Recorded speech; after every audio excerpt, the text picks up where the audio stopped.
No matter if points are gained or points are lost, there will be much to discuss. For analysis regarding tonight's Winnipeg Jets game, here are Dave Manouk, Ezra Ginsburg, and your host, Drew Mindell. The Illegal Curve post-game show starts now. Good evening, Winnipeg. Good evening, Manitoba. For all those joining us live this evening on our YouTube channel and all of our social media platforms, we say good evening, universe, and welcome to the Illegal Curve post-game show. Alongside Dave Manouk, alongside Ezra Ginsburg, I am your host, Drew Mindell, here to talk about the Jets and the Wild, a contest won 6-5 in overtime by the Minnesota Wild.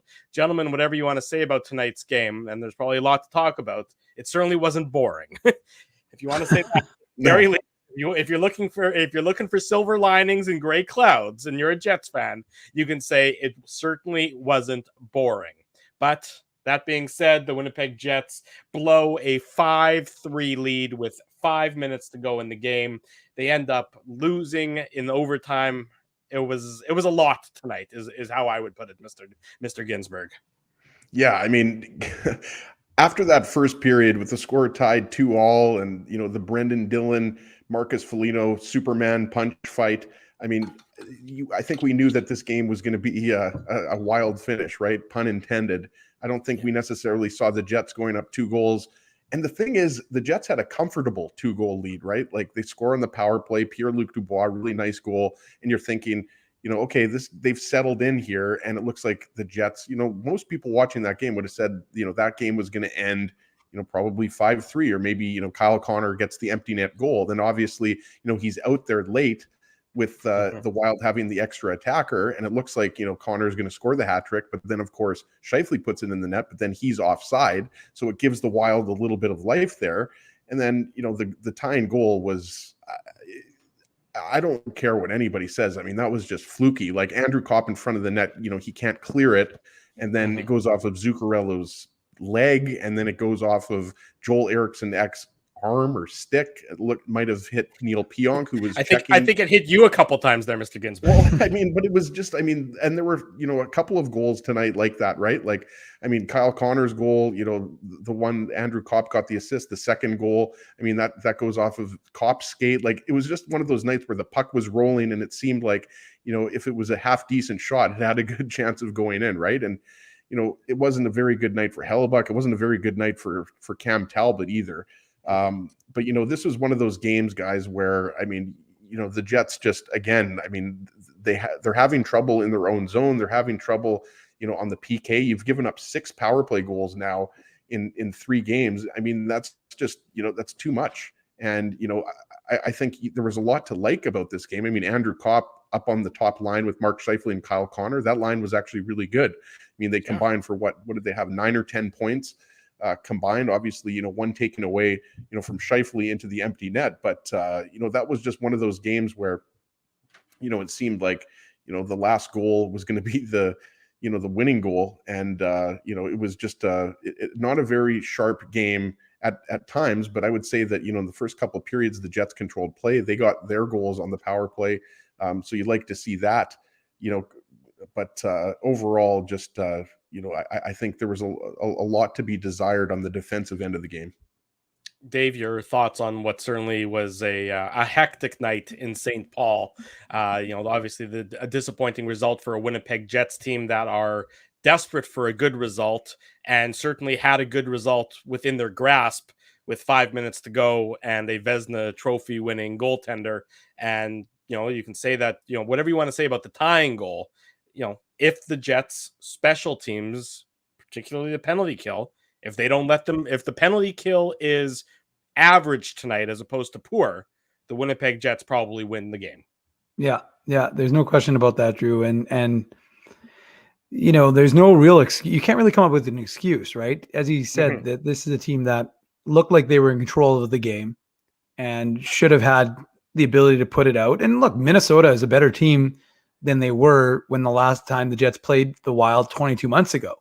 There's no mistaking it. They've had major changes. I thought Talbot wasn't very good at net, actually. I thought that goaltending may be a weakness for Minnesota. But they're weakness for the Jets right now too. That's true. But I think I think Minnesota's not first of all, Minnesota's not a bottom of the basement team. I mean, they're 3-0 right now. Obviously, they went into LA and Anaheim and got wins, but the reality is they're 3-0 to start the season, so they're feeling good about themselves.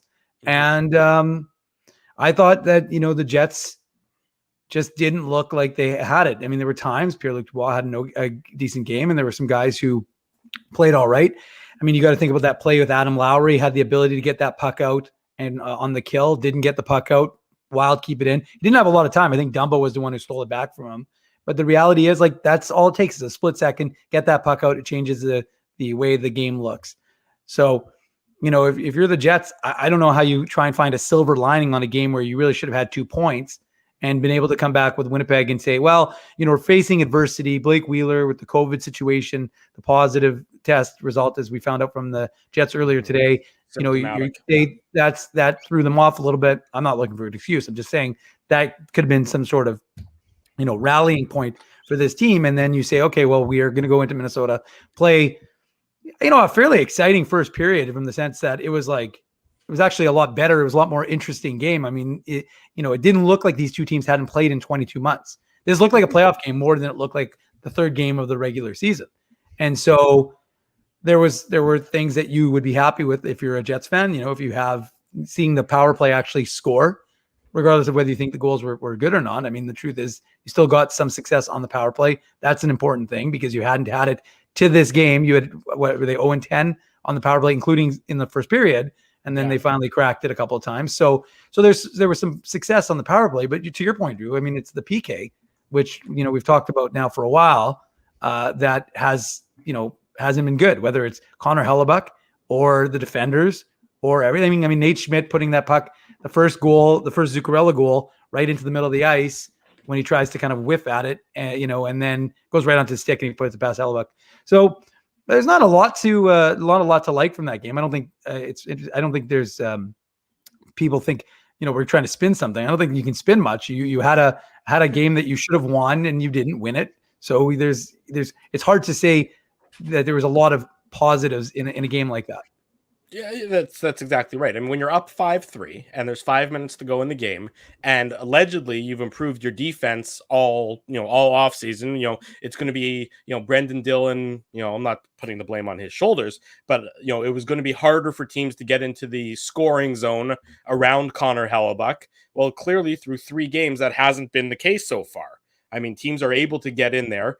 Is the puck not bouncing the Jets' way? I would say that yes, that is what's happening right now, that, the bounces for the most part aren't going the Jets' way, but just the same, look at the fluke bounce that led to Kyle Connor's second goal where he's all alone. Right. It ricochets off a wild skate and Connor jumps on the opportunity. So you can't, put that as the excuse. This is just a team right now that does not have all facets of their game clicking. Sometimes early, on the earlier on the road trip, it maybe the offense wasn't there, and the rush, the breakout of your own zone, and the transition through the neutral zone wasn't there. Well, that may have been better today, and they may have been playing with better speed today, but they were a tire fire in their own zone. So nothing has matched up for the Jets yet this year.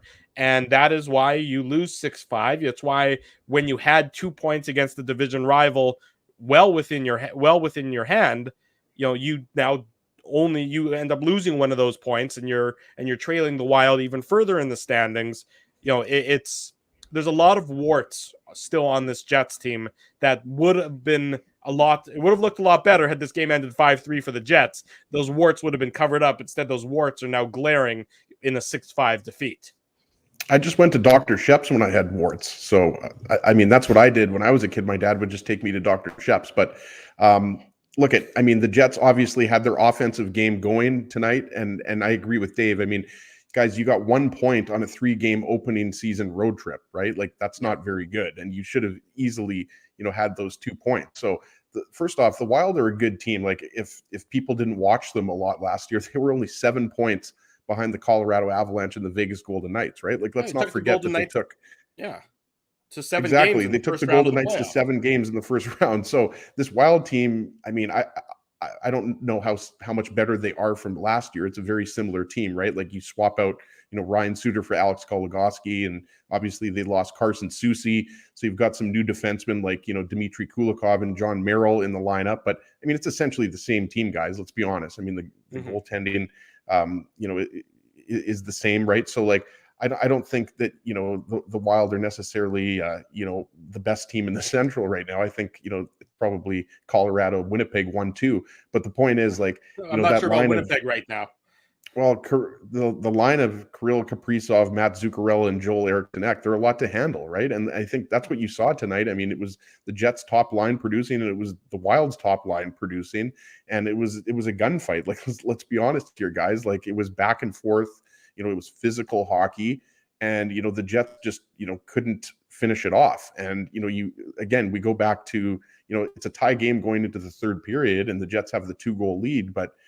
As soon as the Wild started pressing, like, I mean, Neil Pionk's penalty, I mean, that was a penalty that was based on, the Wild, the Jets. I think one of the biggest issues in the first 3 games, and especially tonight at times, is you're seeing that the Jets are a little bit sloppy and unorganized in their defensive zone. I mean, I think, that's something that when you talk about the warts, I mean, there's a lot of moving pieces here. You have players in and out of the lineup. You have, Riley Nash, that's an unfamiliar role for him playing on the top power play. And I realize he's, right shot. We'll get to that because, I mean, we'll get to that. Sorry, go on. Finish your thought. Well, no, I think, there's been some scrambly play from the Jets. Let's put it that way. And, even though you were in control of this game in the third period, at the end of the day, you only got 1 point. And as you mentioned, you lose a point to division rivals. So we have no idea if that's going to factor in at all. But the Jets haven't won a game, and they've given up 14 goals in 3 games. Like, that's not going to cut it. Here's my comment, Dave, especially related to the power play was going to get going. So the power play, popped a couple goals today. So they're feeling a little bit better about themselves in terms of the success of the power play unit. The penalty kill, when it was struggling last year, Dave, if you remember, I believe it was, I can't remember if it was Lowry or Kopp was out of the lineup. And that's, and then when one of those guys came back, the power play, the penalty kill started to improve. The penalty kill, this is your full unit. I mean, Blake Wheeler not being in the lineup tonight doesn't impact the penalty kill. Nobody even knows why he was playing penalty kill to begin with. It didn't make any sense. So the penalty kill being as atrocious as it is so far is really concerning to me because, there's no reason for it. If your penalty kill is you have your best penalty killers in your lineup. They're just not executing. So is it a matter of the players are not executing whatever the penalty kill strategy it is? I mean, I still look at the Jets penalty kill and I think it's too passive, but it's been passive for a couple of years now. That's clearly the approach that they're taking as opposed to a more aggressive penalty kill. But there's just a lot of problems right now with this Winnipeg Jets team that, I'm not sure, how quickly they get resolved, but they better get resolved quickly because in this day and age in the NHL, what happens if you fall too far behind. The St. Louis Blues, notwithstanding a couple of years ago, that was more of a fluke than anything else. But this team just right now does not seem to be, I said it on Saturday night, they don't seem to be in sync. They don't seem to be connecting on both sides of the ice in order to get the full effort that's necessary, especially against a high quality team like the Minnesota Wild. I mean, the Minnesota Wild right now are certainly playing better hockey than the Jets are. The Wild are undefeated. The Jets are have 1 point in 6 games. So right now, this Winnipeg Jets team seems to be a little bit at a loss for how they get back on track and how they get to the performance that most everyone expected at the beginning of this year. True. That should be at a losses. Yes. Plural. You're right. My apologies. You know what? There's a lot of things like even the decision. I mean, Ezzy and I were watching the game, the third period together, and you're sitting there and you're thinking to yourself, why do they have Scheifele, Connor on to kill that last couple of minutes? And they were on for what, as like 2 minutes? It felt like. I mean, maybe you're thinking Kyle Connor emptying that goal, but it's more important for this team to get the win. I'm just saying, you best not be that arrogant. No, but I mean, you got to be thinking like Adam Lowry should be out there. Riley Nash, a defensive specialist, should be out there. Well, why else is he on the team? Exactly. So to me, that's one of those things that you're sitting there going, that's a head scratcher right there, as to why, you're making certain decisions and certain guys are on for certain times of the game. And, again, I'm just sitting here like you're at a loss really for that game. That game didn't really feel real because it was like, the first period was like I said, it was funny because I said to, sorry, Rob Mahoney just said I was sitting in Ezzy's lap. That is not true, Rob. I was not sitting in his lap. But anyways, you may have been, maybe at one point. But no, I mean, it was such a segmented game, right? You had that first period. It felt like a playoff tight game. I meant because the emotional level for game 3 of the regular season was a lot higher than what you would have anticipated. Yeah, and so. And I get that the Wild were pumped. It was their home opener and that sort of thing, but still, like, it just seemed a little more ratcheted up than I anticipated. And then the second was a little bit more sedate, and then the third kind of went back to that wild, chaotic. I mean, the weird thing to me is it didn't really up until the last 5 minutes of the game. The Jets controlled the third period up until they stopped. I mean, sure, but I mean, if you look, but I'm just saying, look at the advanced stats. Expected goals, right. 1.08 for the Jets, Wild 2.04. High danger chances, 10 for the Wild, 4 for the Jets. Scoring chances, 5-on-5. Yeah. Yeah, 5-on-5. Scoring chances, 31 for the Wild, 14 for the Jets. Yeah. So I mean, that's not good, right? You got to be controlling the play. And again, the Wild aren't a bad team. Like, people seem to have this disconnect with who the Minnesota Wild are. I mean, as he's outlined it, this is a team that wasn't that far out of the playoffs last year. And while the Jets haven't played them in a while, that doesn't mean that they haven't improved. They haven't made, I think their goaltending might be a little suspect, but they're not a bad team. So, to me, maybe the Jets were being a little bit arrogant. I don't know, but I just think that you needed to be in lock it down mode, not take it casual. If you had gone 1-1 or 2-0, I can understand that sort of, mentality, but not when you're 0-2 and you're desperate to kind of change that narrative. But you didn't do anything to change the narrative. People have even more questions. People have questions about why you went 11 forwards and 7 defensemen. People have questions as to why. No, I know. We'll get into it. Yeah. People have questions as to why the PK still is as bad as it is. People have questions about why certain players are on at the end of the game as opposed to the other ones. So all you've done is you haven't quashed those questions. You haven't quenched the fire of the fans. All you've done is poured gasoline on it.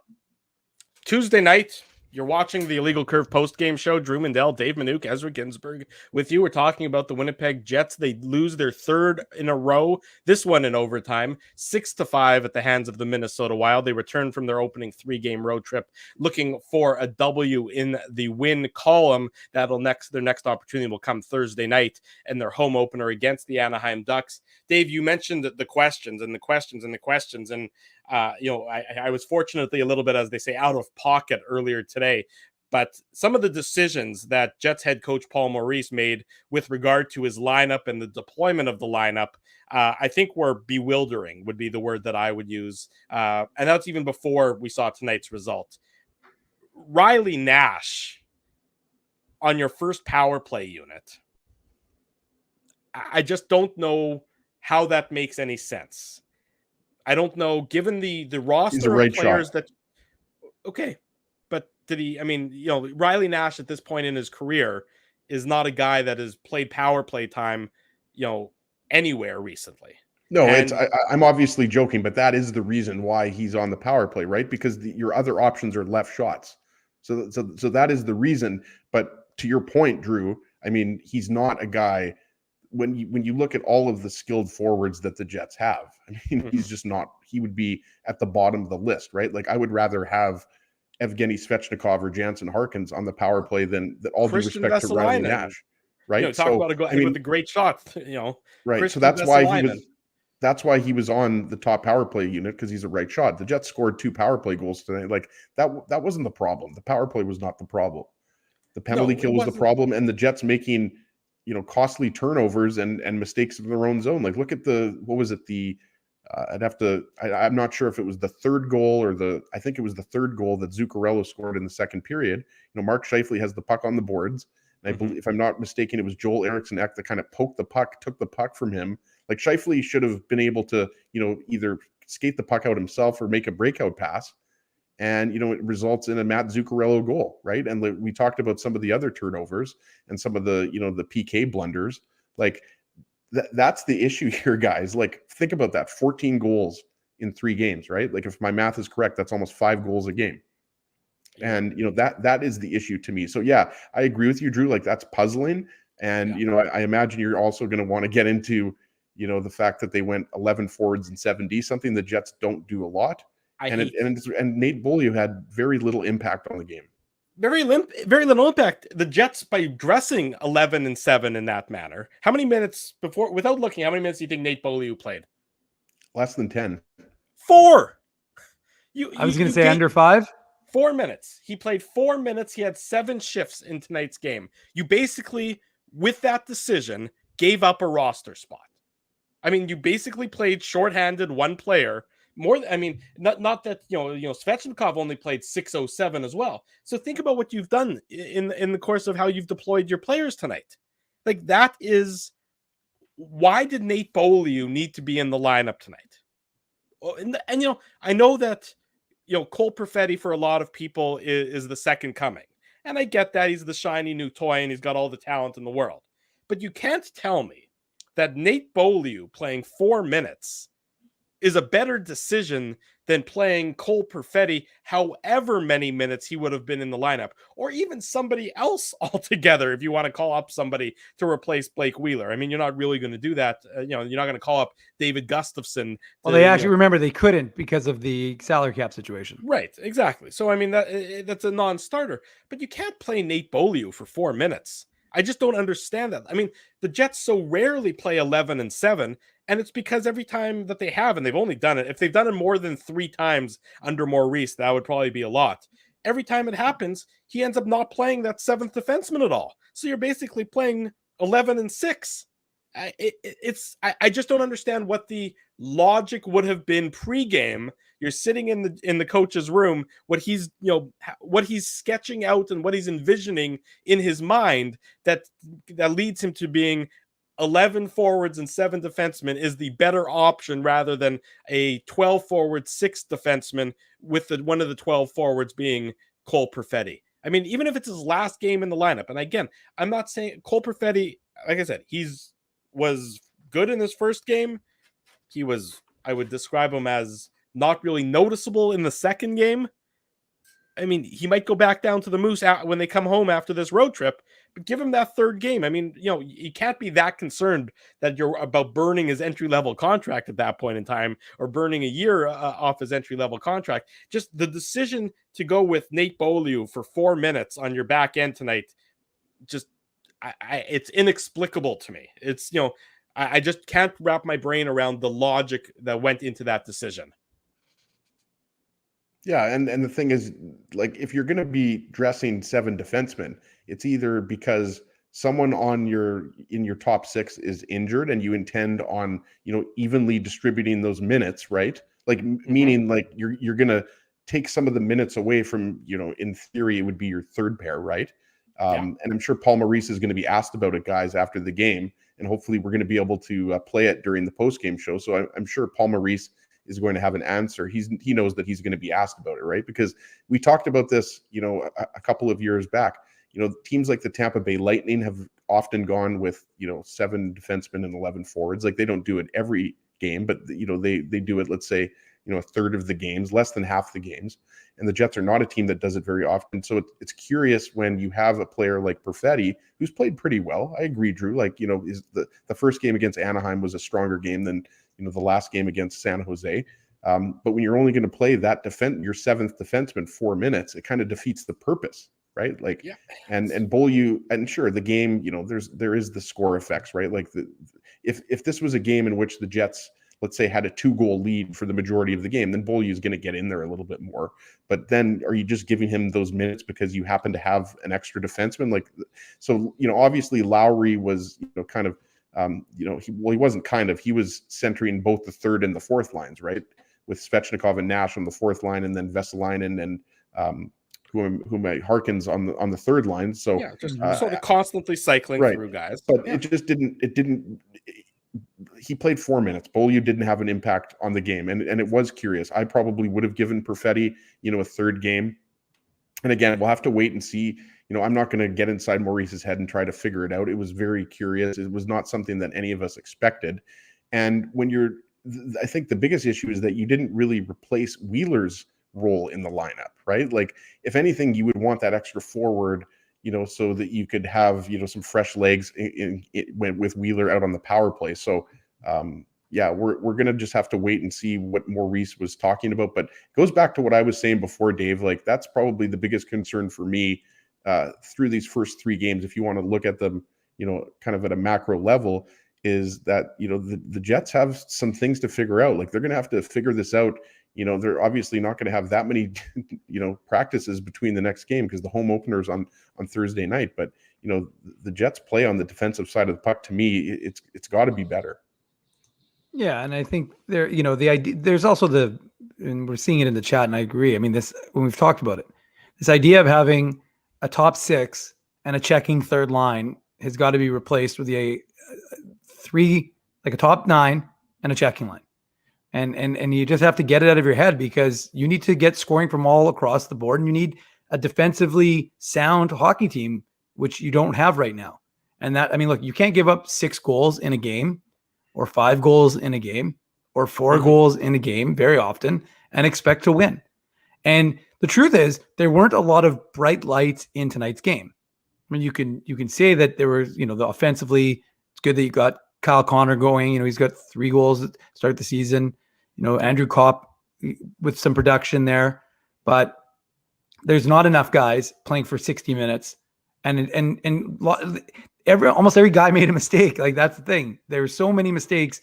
Guys who are reliable don't tend to make a lot of mistakes, like Adam Lowry, like I said, not getting that puck out. Josh Morrissey made some mistakes. Nate Schmidt made a mistake. Brendan Dill, like, you can go through it and pick apart the games of pretty much, a lot of guys, and that includes the coaching staff for some of the decisions they made. Really, like I said, to me, and I'm not entirely certain, but I mean, and I understand why you sometimes let your horses, ride, but like in the last couple of minutes of when you're trying to protect the lead, I don't know how long those guys played for, but it sure seemed like, an opportunity for a fresh. I know you don't have a 4th line, but like you said, Drew, it was Svechnikov only playing 6 minutes, and he's a fairly decent defensive player. It seems like you'd think that you could throw him and Nash, Lowry, and like Kopp, guys who are going to lock it down. I don't know why. I honestly don't know why Mark Scheifele and Kyle Connor, who are not defensive stalwarts by any stretch of the imagination, are in there to close out. I mean, maybe if you want Scheifele to win the faceoff, fine. But like, I cannot understand why you wouldn't have your defensive specialists at that point of the game trying aside from chasing an empty net goal. I have no idea. Yeah. Well, it just doesn't make any sense. I mean, if you have to say who are the Jets, not even in tonight's game, entering tonight's game, who are the 2 worst defensive forwards that were in the Jets lineup tonight, you'd probably say Connor and Scheifele. I mean, those are the 2 guys who are probably the least defensively responsible in the lineup. And they do so much offensively that you can probably overlook that more often than not. But again, this is a situation where the coach is almost setting them up to, not to fail, but he's not putting them into a position where they're likely to excel by asking them to play a defensive role and to shut down, the other team late in the game. And I know that, you want to go best on best. I understand that. But look, Pierre-Luc Dubois, he had a good offensive game tonight. He's also pretty good defensively. He's known as being a pretty good, shutdown center. We've seen a lot of evidence about that. Adam Lowry, Andrew Kopp, Jansen Harkins. There's a lot of other guys on this Jets team that you would rather see deployed in that situation than you would Mark Scheifele and Kyle Connor. And for the life of me, the Jets better not, we talked about arrogance in the game. We talked about that on Saturday after the post game. I said that there was arrogance in the Jets game and how they played on Saturday night. They better not have been trying to get, Kyle Connor a hat trick, and that was the reason why he's out on the ice in that situation. It's exactly why he was out on the ice. No, you can't. Then that's a. What other reason is there? We just covered it. Like, then it's inexplicable, Ezra. You know that. I mean, you do that when you have a 2-goal lead and there's an empty net, not when it's a 1-goal lead.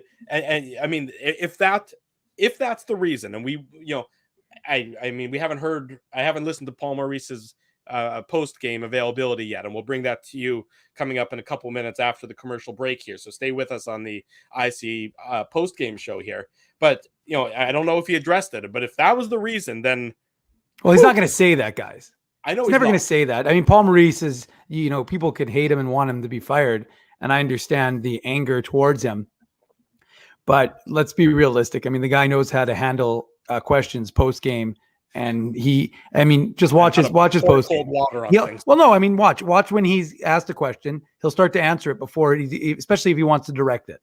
So that's what he's going to do. If there's a question he senses that he's not liking, he'll cut off the last 2 seconds of the question and start to answer it, not necessarily in the direction that it wants to go. The guy can teach a masterclass on how to speak in a post game scrum. So, you can ask him the question and people will, we're obviously doing this right now, but the point is he's going to get asked a question and he may get asked a question again in a different manner. But the reality is he's not going to answer. He would never admit, I wanted Kyle Connor to get a hat trick. For sure. That's what I was doing. I mean, as you made the point, you said it and, said there's no other reason that could possibly be. Cause I mean, look, Connor and Scheifele are elite. They're elite goal scorers. They're elite offensive players. Every team in the NHL would want Kyle Connor and Mark Scheifele to be on their team, but they wouldn't deploy them in a situation where you got to maintain a 1-goal lead. It just doesn't make any sense. I mean, I don't understand it for the life of me. With the logic, a lot of the decision making before the game tonight, during the game tonight, and particularly at the end of the game tonight, to me was just odd. I agree with Jet Oil Tom. Hopefully they're going to have to flush these, and that's what's going to have to happen, guys. Like, I mean, you've got your home opener coming up against Anaheim, right? And then you've got Nashville on Saturday, but then you're going to go back on the road and you're going to play the Ducks again on the road. Like, they're going to have to figure this out. And, I keep harping on this, but I realize that, a big focus has been, the power play goals allowed, and it should be 6 goals is just, it's way too much. You're giving up 2 goals. It's not a one-off. We can't just say, the penalty kill wasn't good tonight. It really hasn't been good, for the first 3 games. But like, that's the biggest concern for me, and yes, there are new faces in the lineup, right? Like Brendan Dillon, Nate Schmidt, Riley Nash, Evgeny Svechnikov. Like, we know who is new in the lineup, but it's just looked disorganized. It's looked, it's been a little bit, hectic in their own zone. And, that's what happens. You almost got the feeling when Mark Scheifele's empty net goal, was called back on the challenge. Like, you almost got the feeling that the Wild were going to tie it up. And obviously, when Neil Pionk takes that late penalty, he's one of the guys that you expect to be out there on the penalty kill. I actually thought, Pionk had a pretty strong game. He was obviously, out there on the power play, and he was looking sharp. Pionk is a very dependable player, so you expect him to have, a good night on most nights. But there's things to be concerned about here, guys, when you look at, the manner in which the Jets have lost, right? Like the Wild are a team that is not that far behind the Jets. So I'm not surprised that the Wild beat the Jets. It's just that, the way that they lost here, they had the 2-goal lead. Like, this should have been, 2 points in the bank. Well, you're right, Ezzy, and you talked about the penalty kill, and that to me is a huge concern, because it's not like they're missing personnel on their penalty kill. So is it something that they're doing, strategically? Are they not executing the penalty kill like they're supposed to be? Is it fundamentally? Well, look at the good penalty kills in the NHL. Like, the good penalty kills are aggressive, and I think it is time. I'm not saying they have to completely revamp the penalty kill.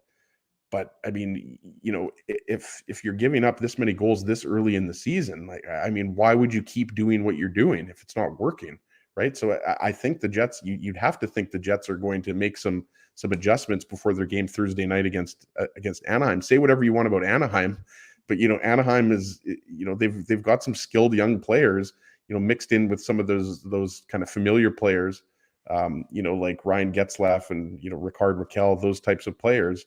So, I mean, you obviously don't want to give the Ducks too many chances on Thursday night at home on the power play. So, they've got to figure this out here, guys. Like, you don't want to say, Thursday night's game is a must win, but it kind of is. You haven't won a game yet this year. Yeah, it's your home opener. It is sort of a must win. You don't want to drop to 0-4. You certainly don't. And then, I mean, look, the comments section in the chat room here is fairly fired up after 0-3. After 0-4, then never mind Dave's head being on fire. Dave's house is going to be on fire, given what you're going to see in the comments section. I hope not, Drew, because then Ezzy and I will have nowhere to do the show. Well, Saturday show, post-game shows, that would be good. That's true. So I don't want the folks to light up my house, but they should be lighting up that like. There's a lot of you, 325 people in the chat right now or more. Let's get some more likes on the table. Come on. Even if you don't like the Jets right now, you still like the three of us, we hope. The Legal Curve Hockey Show and the Legal Curve Postgame Show. Smash that like button, folks. There you have it. Let's take our commercial break. When we come back, we'll hear from Winnipeg Jets head coach Paul Maurice. We'll look ahead to Thursday's home opener against the Ducks. Much more to come. Stay with us. This is Dave Minuk, Ezra Ginsburg. I am your host, Drew Mindell. This is the Illegal Curve Postgame Show. We're live on YouTube and our social media platforms. Jerry Seinfeld, Chris Rock, Jon Stewart, Dennis Miller, Brad Garrett, the biggest acts and all the up-and-comers. They've all made their mark at Rumors Comedy Club, North America's longest-running independent comedy club. Rumors has kept Winnipeg laughing for over 25 years. When was the last time you laughed out loud? Make it a great night out with friends or book your office or birthday party, even a fundraising event at Rumors. Get all the details and dates on upcoming shows at rumorscomedyclub.com. He winds up. Oh! Looks like Ezzy took that one right in the choppers. A blistering fast puck hurts like HE double hockey sticks. That's why I let the pros at Linden Market Dental Center turn my yow into wow. Get your brilliant smile back with state-of-the-art restorative and cosmetic dentistry from real pros. And remember, always wear a mouth guard. Now that's solid on ice advice. Learn more at lindenmarketdentalcenter.com. Creating smiles for life.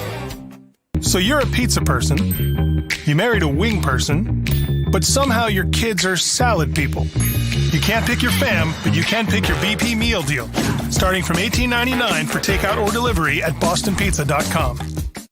For 3 generations and over 80 years, Tough Duck has been making apparel that works and plays as hard as the people who wear it. From jackets to work boots and everything in between, Tough Duck's clothing can handle the harshest environments, even the Illegal Curve Hockey Show. Work to live, live to play. Visit toughduck.com.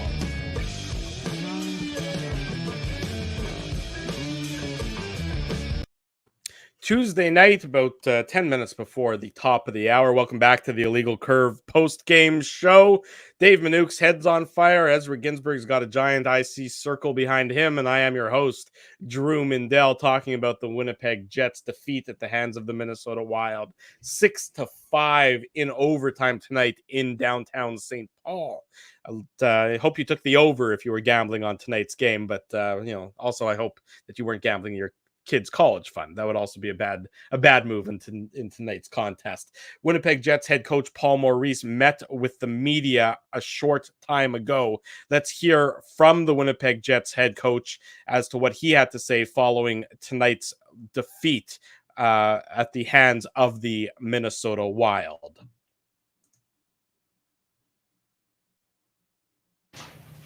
Paul, sure you really liked where you were at with 5 minutes or so left. How do you sort of qualify?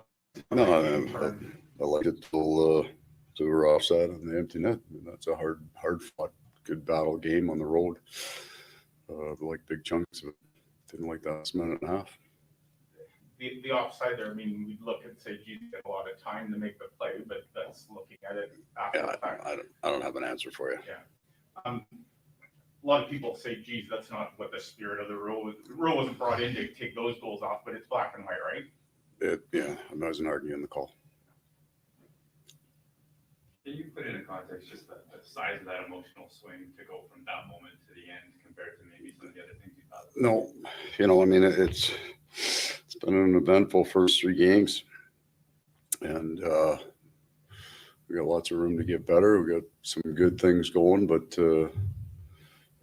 I thought this was the first game this year that's had, NHL intensity in it. It was, the building was right. The game was hard, lots of physicality, lots of good chances at both ends, but both teams were playing hard for their chances. It was a good scrappy win. You want to win that game so you can take all the good out of it and build from it. And we'll try to take some of it. We got to clean up some things, obviously. A mix of sometimes chaos, sometimes structure. I guess we'll start with the structure. What would be the elements of positivity you'd like from it? We did more action around the net and to the net, shots off the rush, lots of confidence shooting the puck tonight. And, up until partway through that second period, I didn't like some of our stretching and our breakout positioning. Other than that, there wasn't a whole lot I was complaining about it to the very end. Did those concepts from 5-on-5 kind of slide into the power play that you guys finally able to get to reward on? I don't think it's been that far off. Our power pretty good in the first game. And it was the night because we gave up the short. That's what you're like. So we're at. The big picture, what coaches look at, we look at the goal only in that moment. So, is it a net clearance issue? Is it a puck clearance issue? Or is it more? Yeah, the first one, it's a puck clear. And the third one, I think it's a clear too. Read them, right? But so the puck doesn't leave your end. Okay. Thank you.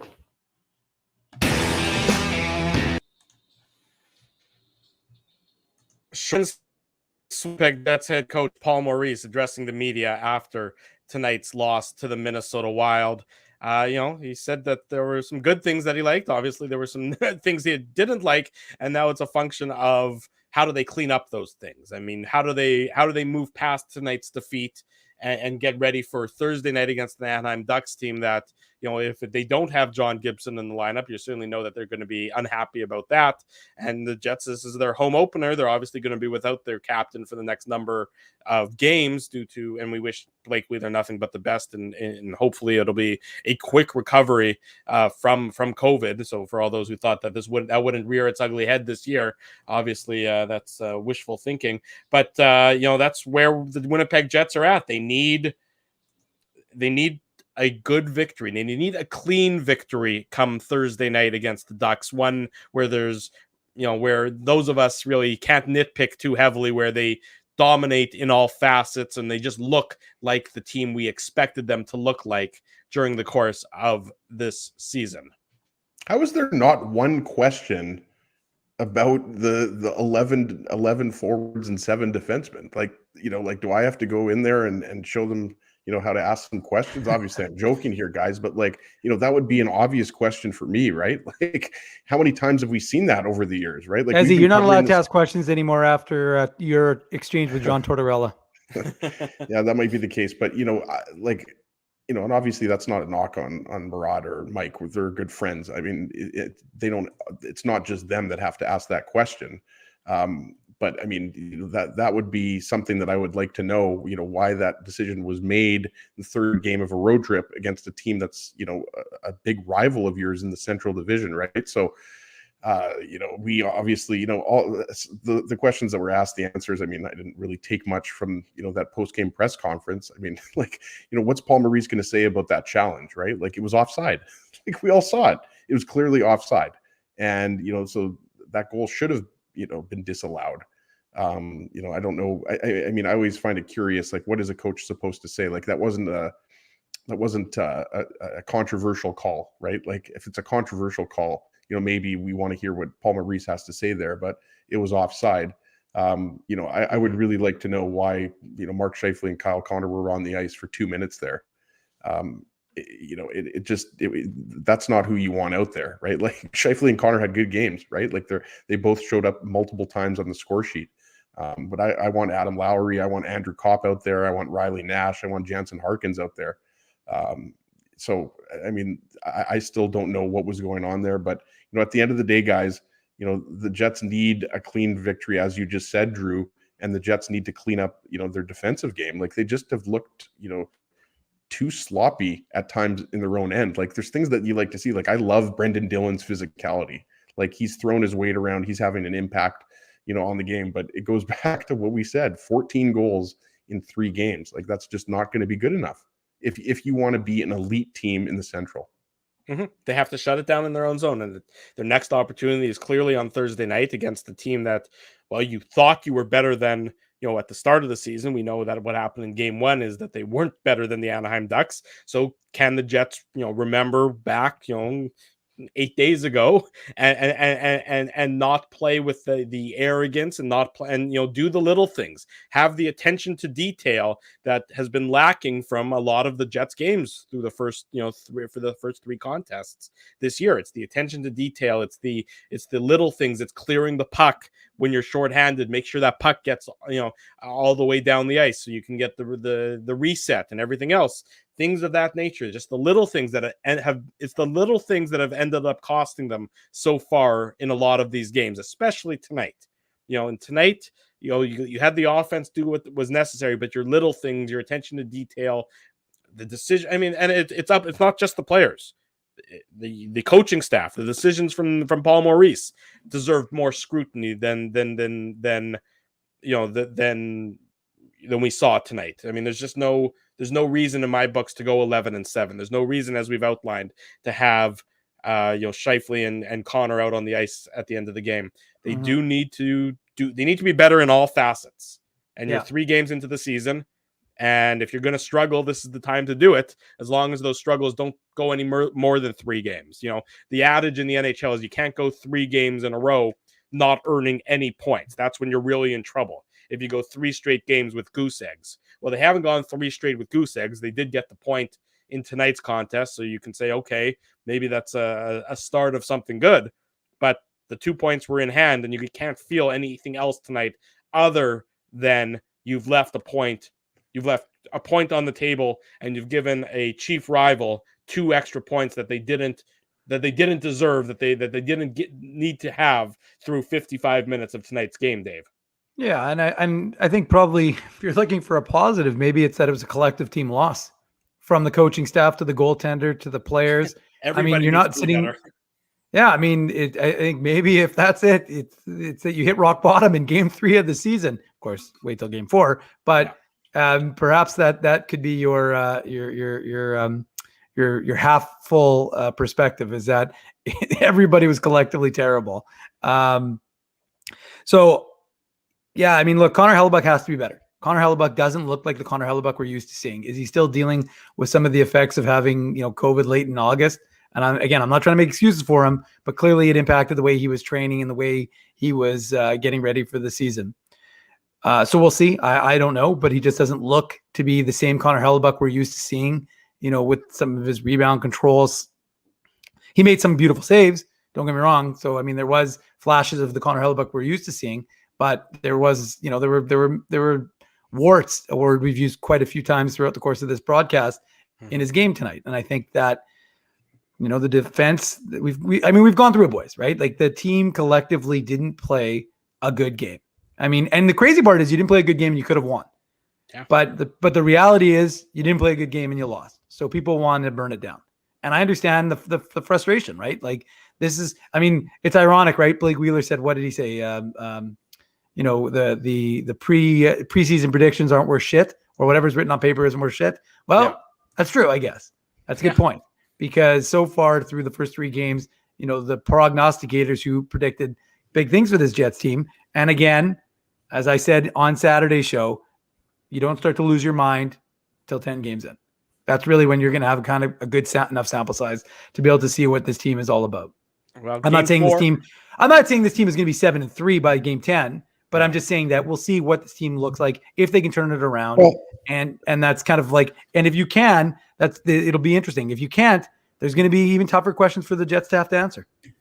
Dave, there's no reason why I was going to say, Drew, like there's no reason why, and again, like that's the funny thing about hockey, right? Like, especially in the NHL, right? Like you could lose your first 3 games, and you could easily see the Jets winning their next 3, 4, 5. Like, for sure. Nashville, LA, and Nashville coming up, right? So you're better than both of those teams easily. I mean, obviously you have to play the games, and we're not going to just give them, 4 points there. But then you go back out to California, and then you've got Anaheim and San Jose again, and then you've got LA sandwiched in there. So the Jets, I could easily see them winning 5 games, or at the very least winning 4 of those 5 games. But the way they're playing right now is not going to cut it. They have to start by winning one period at a time, because it's been a dogfight. They had the third period won up until the last 5 minutes, and then they gave it away. And it's a completely different narrative, and it's a completely different story if that 5-3 lead that they had holds, and if the empty net goal, which was that's just a mental error going offside in that situation. Yeah. If you don't, that's the attention to detail. Like I said, you clean those things up and it's a different story. Instead, you're now feeling even more pressure. You're even a little bit more under the gun come Thursday night's home opener, when you got a crowd in the stands for the first time in a real crowd in the stands for the first time in a very, very, very long time. And you certainly know that the Jets players and the Jets coaching staff and the fans, certainly deserve to see a good show. And it's up to the players now to give them that good show that they haven't been able to do so far for the first 3 games on the road. On my second screen, I see that Kenny and Rennie have started. So we do encourage everybody to go check out Sean Reynolds and Ken Wiebe. Before you do so, we want to remind you that the Illegal Curve post-game show is brought to you by our sponsors, Rumors Restaurant and Comedy Club, Linden Market Dental Center, Boston Pizza, Tough Duck, our friends at Bernstein's Deli, Zappia Group Realty, and of course at Bagelsmith. So we always appreciate the support of our sponsors. They make this show a possibility, so we do encourage you to go out and support them as well. Before you leave tonight, if you haven't already done so, smash that like button.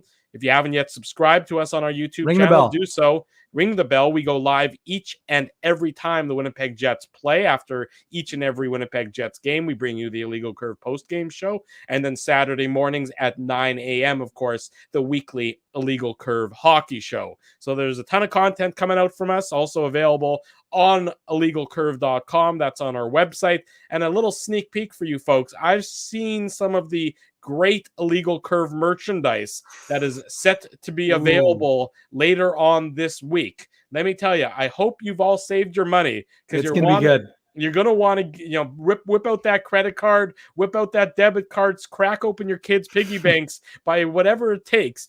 Get ready for the Illegal Curve merchandise store to open up. You're going to want to buy some of the great merch that we have coming your way. Ezzy, Tough Duck, the toughest comment of the night. Do you have a tough comment that you've seen and that we can give a nice prize courtesy of our friends at Tough Duck? Yeah, hardest hitting comment is what we're calling it. I'm going to give it to Phyllis. The comment came, I think, about 5 or 6 minutes ago when we were talking about, the Lowry line not being on the ice to shut down that lead, and Connor and Scheifele being out there. So we're going to give it to Phyllis. So send me an email, ezra@illegalcurve.com.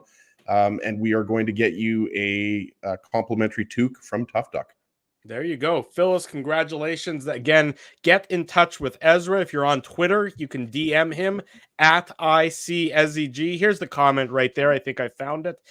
And if you are not on Twitter, but you want to email Ezzy to get your toque, Ezra@illegalcurve.com, and we'll hook you up with that nice prize, courtesy our friends at Tough Duck. Big thanks to everybody for joining us on this Tuesday evening. We'll be back Thursday night for the Illegal Curve post-game show following the Jets and the Ducks. For the man in the top right, that's Dave Manouk. For the man in the bottom middle, that's Ezra Ginsburg. I'm your host, Drew Mindell. Until Thursday night, we wish you good night and good luck, and thanks for watching the Illegal Curve post-game show.